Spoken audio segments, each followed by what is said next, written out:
आपका बच्चा गाय का दूध पीता है या भैंस का दूध? मोस्टली माएं परेशान होती हैं ये सोच कर के हमें अपने बच्चे में कौन सा दूध इस्तेमाल करवाना चाहिए। गाय का दूध इस्तेमाल करवाना चाहिए यानी काऊ मिल्क, या बुफेलो मिल्क इस्तेमाल करवाना चाहिए यानी कि भैंस का दूध। इनमें से कौन सा दूध बच्चों के लिए सुइटेबल होता है? पहले तो हमें ये जानना है कि इन दोनों दूध के अंदर फर्क क्या होता है। जो गाय का दूध होता है वो कंपैरेटिवली उसमें वाटर ज्यादा होता है, तो वो इजीली डाइजेस्ट होता है। लेकिन जो भैंस का दूध होता है वो थोड़ा हैवी होता है, क्योंकि उसके अंदर जो न्यूट्रिएंट्स होते हैं उनकी वैल्यू बहुत ज्यादा होती है, जिसकी वजह से वो बच्चों के अंदर ओवरवेट भी करवाता है और उसको डाइजेशन करना थोड़ा सा मुश्किल होता है छोटे बच्चों के लिए। पहले तो आपको ये एक बात याद रखनी है कि पहले 1 साल के दौरान आपने ना गाय का दूध इस्तेमाल करवाना है ना भैंस का। लेकिन कुछ ऐसी रीजन बन जाती है जहाँ पे माँ का दूध अवेलेबल नहीं होता, या बच्चा जो होता है वो फार्मूला मिल्क नहीं ले पा रहा होता, तो आप वहां पे पहले 6 माह के दौरान भैंस का दूध इस्तेमाल करवा सकते हैं, क्योंकि गाय का दूध पहले 6 माह के दौरान इस्तेमाल नहीं कर सकते, ये WHO की रिकमेंडेशन के मुताबिक। अब हम बात करते हैं कि इस बात का हम फैसला करने से पहले कि बच्चे के लिए गाय का दूध बेहतर है या बच्चे के लिए भैंस का दूध बेहतर है, हमें पहले दोनों का न्यूट्रिशनल कंपैरिजन करना चाहिए।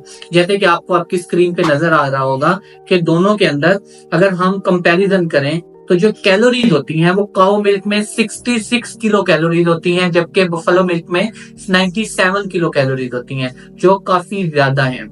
फैट की भी बात करें तो गाय के दूध में फैट 3.9 ग्राम होती है, लेकिन भैंस के दूध के अंदर 6.9 ग्राम हो जाती है, ये भी ज्यादा है।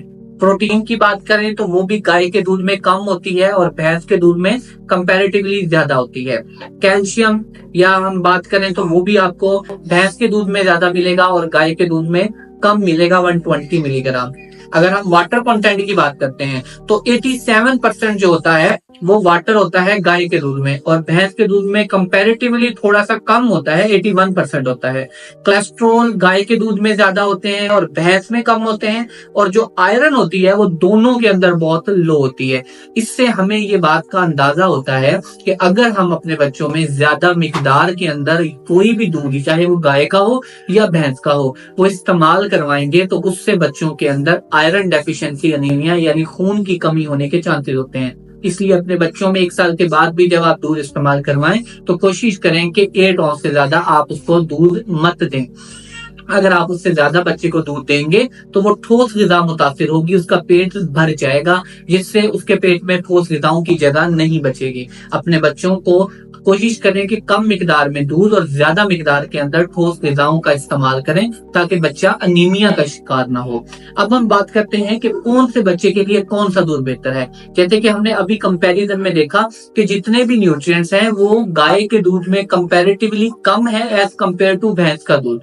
तो अगर आपका बच्चा अंडरवेट है, वो मोटा नहीं हो रहा, वो बहुत ज्यादा कमजोर है, या आपका बच्चा प्री मैच्योर है, तो आप अपने बच्चों में 1 साल की उम्र के बाद आप उन बच्चों में भैंस का दूध इस्तेमाल करवाएं। लेकिन अगर आपका बच्चा जो है वो कंपैरेटिवली बिल्कुल ओके है, वजन ओके है, उसका हर लिहाज से वो बिल्कुल ठीक है, तो अगर आपने 1 साल के बाद इस्तेमाल करना है तो उसके अंदर आप गाय का दूध इस्तेमाल करवाएं। और आपको गाय के दूध के अंदर, जैसे कि हमने दोनों में वाटर का देखा है कि इनमें 81 भैंस के दूध में और 87 जो होता है वो गाय के दूध के अंदर पानी होता है, इसलिए आपको एडिशनल वाटर ऐड करने की जरूरत नहीं होती। आप अपने बच्चों में ऐसे ही अपने बच्चों में जो आप है दूध उबाल के इस्तेमाल करवा सकते हैं। उम्मीद करता हूँ इस वीडियो से बहुत सारी माओं का ये कंफ्यूजन दूर हो गया होगा कि हमें अपने बच्चे में कौन सा दूध इस्तेमाल करवाना है, कब इस्तेमाल करवाना है और कितनी मिकदार में इस्तेमाल करवाना है। उम्मीद करता हूँ कि आपको ये वीडियो पसंद आई होगी। इस तरह की मजीद वीडियो के लिए चैनल को सब्सक्राइब करें।